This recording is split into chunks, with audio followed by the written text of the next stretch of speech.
guys. I'm about to get ready to go and talk to y'all when I get to church.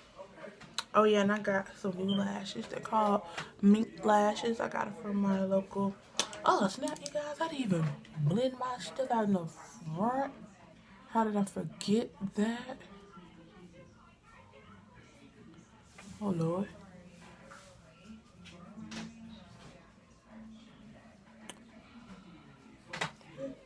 They're called mink lashes, and I forgot what number this is, and it's real cute.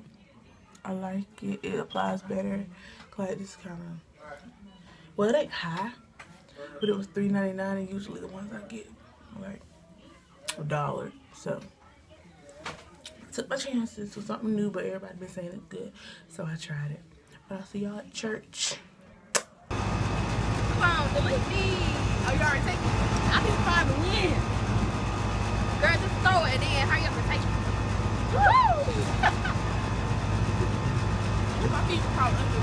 Thank you for my finances already being taken care of. Thank you for the bills that you already paid. And I got all kind of bills coming at me. And I say thank you because they're already paid. Even before they ever happen, if you will start prophesying the truth, I call it future lies. You start lying to yourself. I know we're in church, but some lies ain't that bad. And if you're going to lie on yourself, you might as well lie big and lie good. Am I talking to anybody? Stop telling yourself lies that hurt you. Tell yourself lies that's going to help you in the future.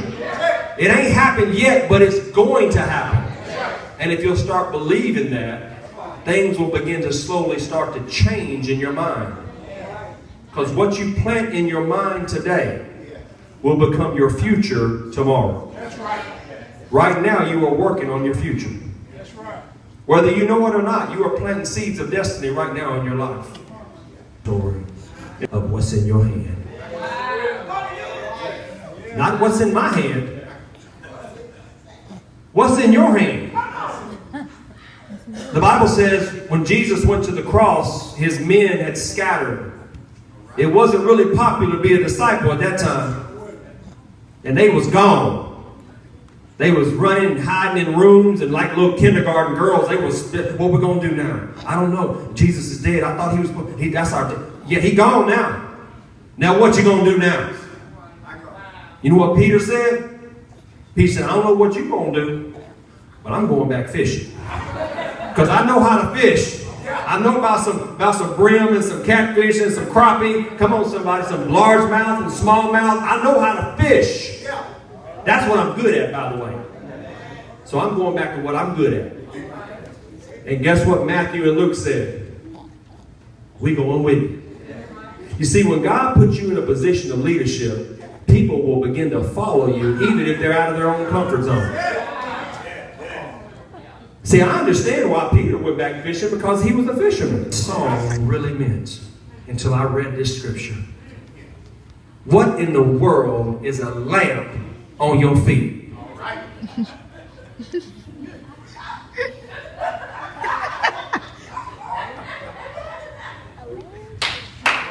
And so I began to study because I'm curious. And a great coach is a curious coach. I want to learn. Don't just tell me. I want to find out for myself. And so I went to studying. And don't you know that I found out that back in biblical times, night travelers used to wear ankle lamps around their feet. And they did that so that it would illuminate one step ahead. Because there was no street lights. There was no light pollution. So when you traveled at night, the only way you could see is if you had an ankle lamp on. And the ankle lamp, unfortunately, wouldn't show you down the road, round the corner. It would just show you one step ahead. Are you willing to trust God for just one step ahead in your life? Strike out, Abraham. I'll show you where you're going, and you'll know it when you get there. And so Abraham line, and he told the servants, you stay here with the, King James says one word, I'm just going to say donkeys, okay? You stay here with the donkeys. There are some people in your life, they can only go so far with you. And with you, not only will you not reach your destiny, they will drag you backwards away from your calling. You say, Coach, that's my boy right there, man. We grew up together. And that's my girl right there. We came from the same neighborhood. We went to the same church together. Our mamas are best friends. I'm just keeping it real. You keep it real, you're going to keep it broke. Because if you don't cut some people loose in your life, they will drag you down to the bottom of the ocean like the Titanic. And you'll find your life wasted one day thinking, what happened to me? I had more in me than that. You keep hanging around them cats all day long, if you keep hanging around low lifes all day long, if you keep hanging around people that ain't going nowhere, if you keep hanging around people that don't have no vision, you keep hanging around people that don't have no purpose, I guarantee you go end up just like them. My grandmother said, you hang around 9 broke people, you're going to be number 10. Am I talking to somebody? Have mercy. I feel like I'm with family today. Can I just be real with you today? Y'all looking at, who is this white dude up here? He's crazy. Crazy for Jesus, I can tell you that. I might be crazy, but I know where I'm going. And I know I'm getting above the snake line. Trust me on that. I will say goodbye quick to you. I got a PhD in goodbye.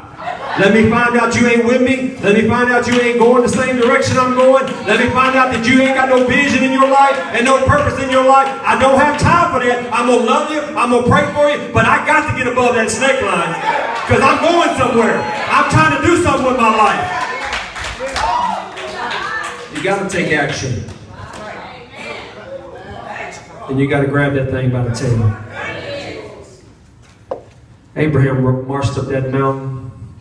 He had that big knife on his belt. And by the way, I always thought when I heard this story when I was young, I thought Isaac was a child. Isaac wasn't no child when he walked up that mountain with his daddy. Isaac was grown. He could have resisted his daddy. That's a grown man right there. And his daddy tied him up on that altar. And he raised his hand up with that knife. And he went to slay his own son. And the Bible says that that voice came from heaven.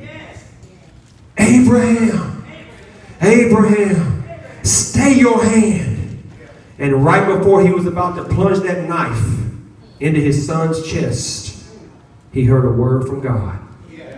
Good God of mercy.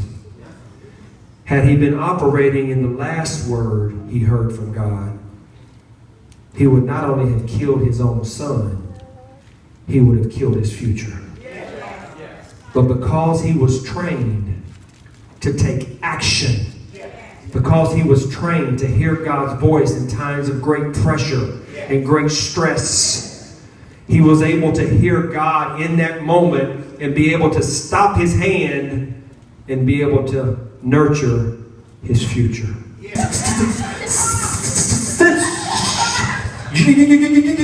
have spoken to your servant. Oh, Lord. But I am slow of speech, slow of tongue.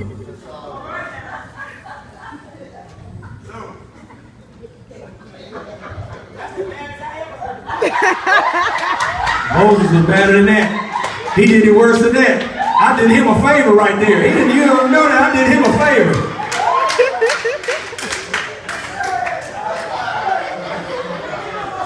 We'll be here 3 more hours before I'm ready like Moses did. I wouldn't be past point 1 right now if I'm talking like Moses.